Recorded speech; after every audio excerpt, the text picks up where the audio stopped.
Hello जी। चलो जी, आज बनाते हैं पंजीरी। तो जिसके लिए जो सामान लगता है वो मैं आपको बता देती हूँ। ये मैंने लिया बेसन, ये थोड़ी सी कमरकस, तकरीबन 2 चम्मच होंगे। और ये गोंद ले ली, 100 ग्राम के करीब होगी गोंद।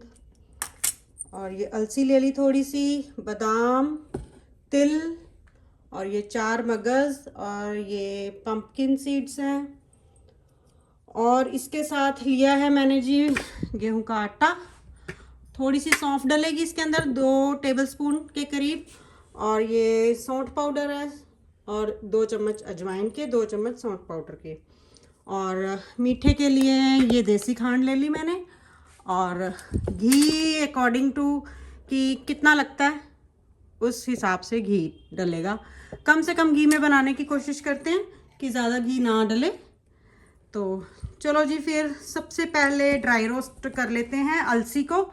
तो मैं अलसी डाल देती हूँ कढ़ाई में, और इसको ड्राई रोस्ट करके, इसको ठंडा करके इसको पीस लेती हूँ। अब जी अलसी तो चटकने लग गई है, तो इसके अंदर मैं डाल दूँगी 2 चम्मच सौंफ के। वो भी साथ में ड्राई रोस्ट हो जाएगी सौंफ भी, क्योंकि इसको भी मैंने पीसना है। 2 से 3 चम्मच, सौंफ का टेस्ट अच्छा लगता है।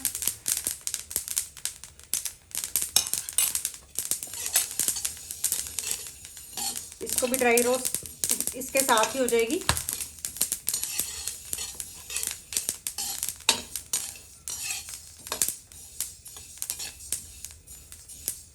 और इसको अब मैं निकाल लेती हूँ प्लेट में, और ठंडा करके इसको पीस देती हूँ। तो जी मैंने ये घी डाल दिया इसके अंदर, और ये मैंने निकाल के रख दी ड्राई रोस्ट करके। और इसको मैं ठंडा होने के लिए रखती हूँ, फिर इसको हम पीसते हैं। घी डाल दिया, घी में हम डालेंगे ये गूंदे। घी को अच्छी तरह से गर्म कर लिया। अब इनको हम फ्राई कर लेते हैं।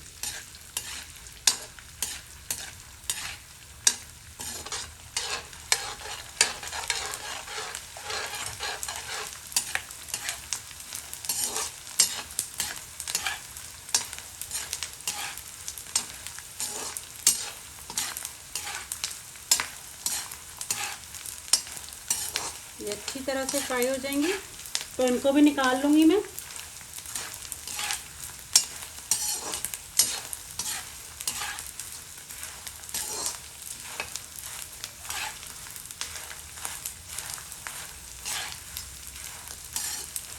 इसके साथ ही ये कमरकस है, ये डाल देती हूँ मैं, ये भी फ्राई हो जाएगी।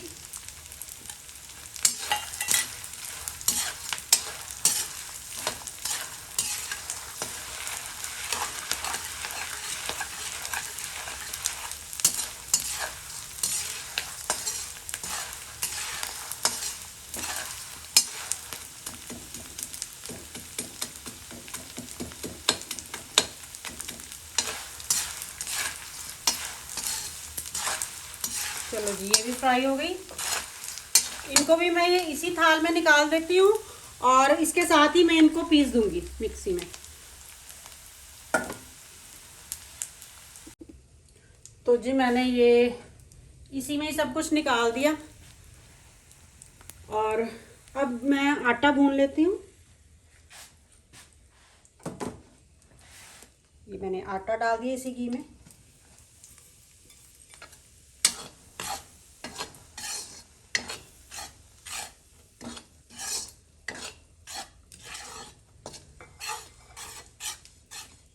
मतलब कम घी में ही भूनने की कोशिश कर रही हूँ कि मैं कम घी में भूना जाए आटा।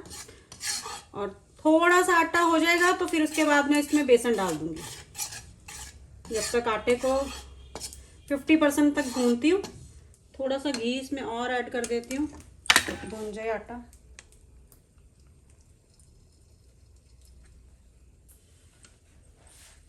और फिर मैं इसके 50% होने के बाद इसके अंदर बेसन ऐड करती हूँ। और आटे को बिल्कुल भी तेज गैस पे मत भूनना, नहीं तो वो जले जले की स्मेल आने लग जाती है, मतलब कि पंजीरी का टेस्ट अच्छा नहीं आता। इसलिए इसको बिल्कुल मीडियम टू स्लो गैस के ऊपर ही भूनें। अभी तो कढ़ाई बहुत गर्म है, तो मैंने बिल्कुल स्लो किया हुआ गैस।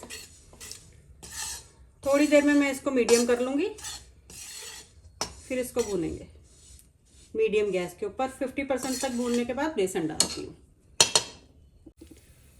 देखो जी मेरा आटा 50% तक मुझे लग रहा है, देखो हो गया, भुन गया थोड़ा, इसमें से खुशबू आने लगी है। तो मैं इसके अंदर अब एक कटोरी बेसन की डाल दूंगी। इसको भी साथ में भून लेंगे, बेसन को भी। मैं जी कम घी वाली बना रही हूँ, आप इसके अंदर घी और भी डाल सकते हो, क्योंकि ज़्यादा घी वाली बनाने को मना की गई है कि कम घी वाली चाहिए, तो इसलिए आप अपने हिसाब से घी डाल सकते हो। मैंने कम घी डाला इसके अंदर।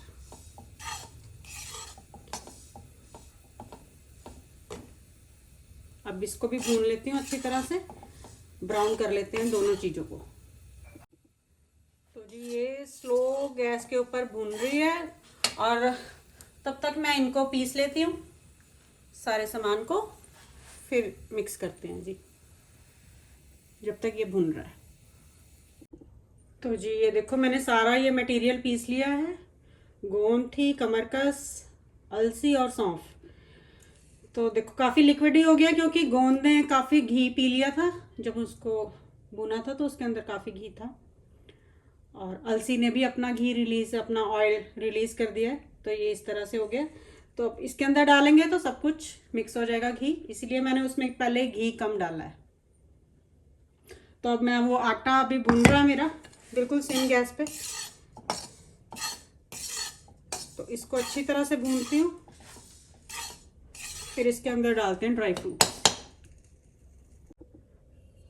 तो ये आटा मेरा 80% के करीब भुन गया, देखो, क्योंकि इसके अंदर बेसन है तो इसका रंग थोड़ा सा येलो लग रहा है, लेकिन ये काफ़ी हद तक भुन चुका है। तो इसके अंदर अब मैं डाल दूंगी बादाम, क्योंकि घी कम डालना है जी, फ्राई नहीं करने, तो इसलिए बादामों को डाल दूंगी, कटोरी बादामों की, कि ये रोस्ट हो जाए इसके साथ ही। मतलब जोन से ड्राई फ्रूट को रोस्ट होने में थोड़ा टाइम लगता है, वो पहले डाल दो। अब मगज डालूंगी तो वो अभी सारे जल जाएंगे, तिल डालूंगी तो वो भी बहुत जल्दी हो जाएंगे। तो अब इसके साथ ही हम बादामों को भून लेते हैं, बादाम भी रोस्ट हो जाएंगे साथ में। तो जी ये देखो भून रही है मेरी पंजीरी, बादाम भी भून रहे हैं साथ में। तो मुझे लग रहा है मैं थोड़े से मखाने भी इसके अंदर ऐड कर दूं, वो भी टेस्टी लगेंगे। तो वो भी थोड़े से हम मखाने एक कटोरी के करीब डाल देती हूँ मैं इसके अंदर।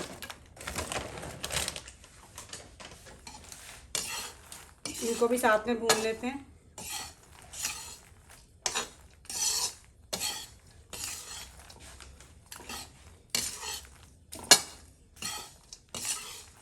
ये भी भून जाएंगे इसके साथ ही।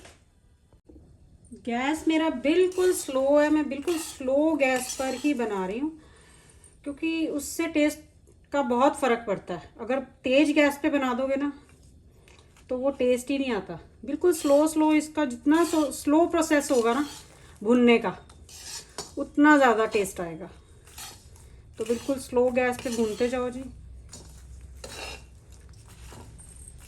अभी ये भून रहा है, अभी भी मेरा आटा मतलब 90% तक हो गया मेरे हिसाब से, अभी भी रहता है 10%। तो इसको अभी अच्छी तरह से भूनते हैं, लेकिन गैस बिल्कुल स्लो है। चलो जी मखाना चेक कर लेती हूँ मैं कि भुन गया कि नहीं भुना। गरम बहुत है, मतलब टूट रहे हैं, थोड़े से और रोस्ट होंगे, क्योंकि गैस बहुत स्लो है, बिल्कुल स्लो पे चल रहा है प्रोसेस, तो इस वजह से। और बादामों पे भी हल्का हल्का सा कलर आना शुरू हो गया, भुने हुए बादामों जैसा, थोड़ा थोड़ा सा पिंक होने शुरू हो गए। अभी लेट्स कंटिन्यू जी, अभी स्लो गैस पर ही इसको और भूनते हैं। और मखाने चेक करके देख लेना, वैसे तो काफ़ी हद तक क्रिस्पी हो गए हैं, तो इनको मैं ऐसे ही क्रश कर दूंगी साथ साथ ही सारे मखानों को। गरम बहुत है जी, तो मैं इस तरह से ना मखानों को तोड़ती जाती हूँ साथ साथ, कि हल्के हल्के से क्रश हो जाएंगे।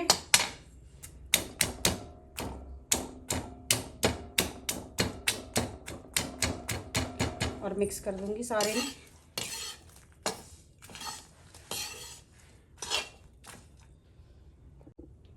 तो जी मखाने हो गए हैं क्रश सारे के सारे, मतलब कि तोड़ दिए मैंने काफ़ी हद तक, ज़्यादा बारीक नहीं किया।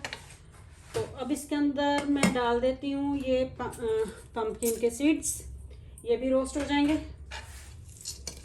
मतलब 1 बाय 1 डालो। अभी आटा भून रहा है, आटे में भी अभी कसर है थोड़ी सी, तो ये सीड्स वगैरह अपने आप ही साथ साथ रोस्ट हो जाएं, क्योंकि घी में फ्राई नहीं करने हैं,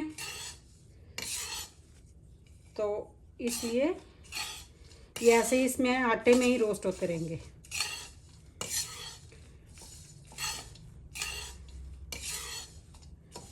थोड़ा सा ये डालने के बाद अब ये मैं मगज डाल दूंगी इसके अंदर, ये भी रोस्ट हो जाएंगे। इनको भी थोड़ा रोस्ट कर लेते हैं। इनकी तो अभी तिड़ की आवाज़ बहुत ज़्यादा आएगी जैसे ये फटने लगेंगे। फिर एंड में इसके अंदर तिल डालती हूँ, क्योंकि वो बहुत जल्दी रोस्ट हो जाएंगे, तो थोड़ा सा पहले इनको रोस्ट कर लेते हैं। जी ऑलमोस्ट सारा ड्राई फ्रूट रोस्ट हो चुका है। अब आती है तिल की बारी, तो तिल भी डाल देती हूँ मैं इसके अंदर। इनको भी 5 मिनट के लिए रोस्ट कर लेते हैं, क्योंकि गैस बिल्कुल स्लो है तो टाइम ज़्यादा लग रहा है।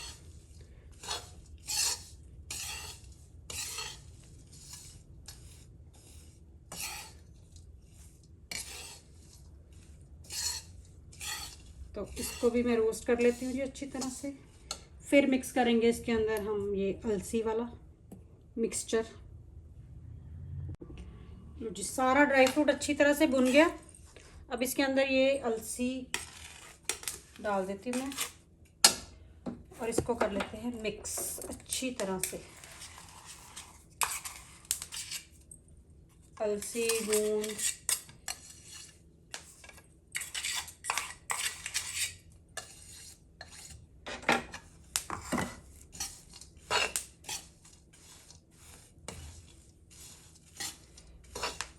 चलो जब इसको अच्छी तरह से मिक्स कर लेती हूँ। देखो जी ये सारा मिक्स हो रहा है। अब मैं 1 कटोरी देसी खांड इसके अंदर डाल देती हूँ। गैस कर दिया मैंने बंद, और इसके अंदर अब देसी खांड डाल के ये वाली अभी 1 कटोरी डाल के मैं मिक्स करके देखती हूँ कि मीठा कम ज़्यादा होगा तो फिर मैं और डाल दूँगी। करते हैं जी मिक्सिंग।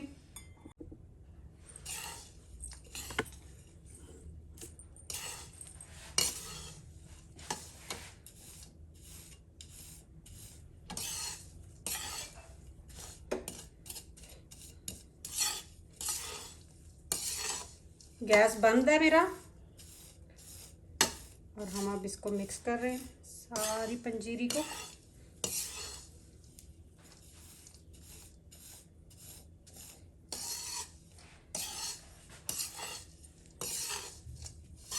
ड्राई फ्रूट वगैरह अपने हिसाब से जितना खाना चाहो उतना डाल लो, और घी तो आपको पता ही है मैंने बहुत कम डाला इसके अंदर। बिल्कुल सूखी पंजीरी है, देखो कि कड़छी में भी नहीं चिपक रही।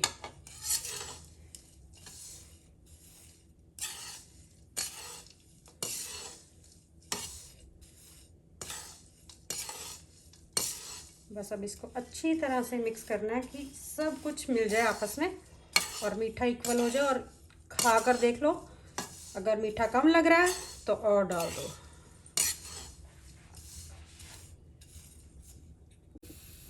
और इसमें ये अजवाइन और सूंड भी डाल दो। जितना इसको ये गरम है उसी में ही ये पक जाएंगी। सब चीज़ों को मिक्स कर लो। पंजीरी की गर्माहट में ही अजवाइन और सौंठ पाउडर उतने में ही हो जाएगा।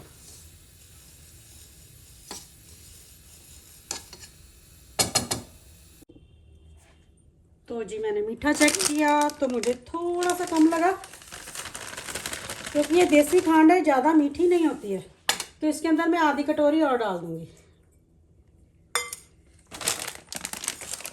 लेकिन बनी बहुत टेस्टी है। मिक्स कर देती हूँ। गैस बंद है मेरा बिल्कुल।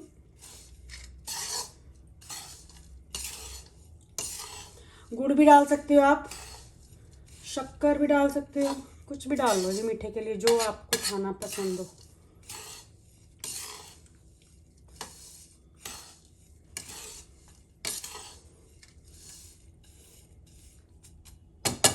वैसे तो तैयार हो गई है जी मेरी पंजीरी, मिक्स हो गई अच्छी तरह से। क्योंकि ज़्यादा घी वाली को थोड़ा सा मिक्स करना मुश्किल होता है हर चीज़ को। ये थोड़ी सूखी है बिल्कुल पंजीरी, देखो बिल्कुल ड्राई है, तो इसको इसमें चीज़ें मिक्स करनी इजी होती है। जितना ज़्यादा घी होगा तो उसको मिक्स करना थोड़ा सा मुश्किल हो जाता है। चलो जी, बनके तैयार है जी पंजीरी। आप भी बनाओ और खाओ।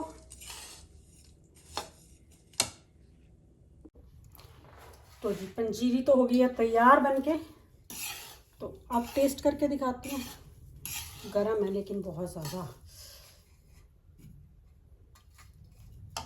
थोड़ी सी डाली है मैंने अपनी प्लेट में, और गरम है।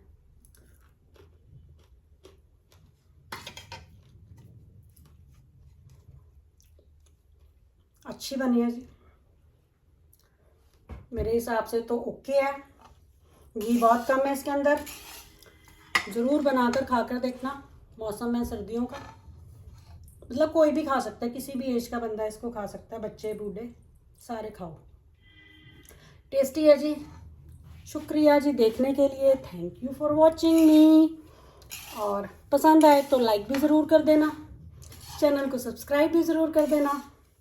बाकी बनाकर ज़रूर खा के देखना एक बार। थोड़ी बनाओ, थोड़ी थोड़ी करते ही बहुत ज़्यादा हो जाती है क्वांटिटी। ड्राई फ्रूट्स और मीठा डल जाता है। जबकि मैंने आटा सिर्फ 1 कटोरी आटा और आधा कटोरी उसका आधा मैंने बेसन डाला था, तो ज़्यादा नहीं है। बाकी सारा इसके अंदर ड्राई फ्रूट ही है। अलसी है आधी कटोरी, तो उससे ही काफ़ी, ड्राई फ्रूट से ही काफ़ी ज़्यादा हो जाती है। और 1.5 कटोरी इसके अंदर वो देसी खांड डल गई, उसकी भी क्वांटिटी होगी, तो उसी के साथ ही बहुत ज़्यादा हो जाती है। और घी इसके अंदर मेरे ख्याल से तो मैंने 1 कटोरी, बड़ी मुश्किल से 1 कटोरी लगा होगा मेरा घी।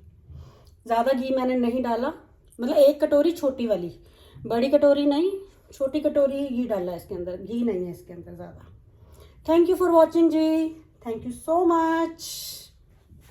फिर मिलूंगी किसी दूसरी रेसिपी के साथ। Thank you ji.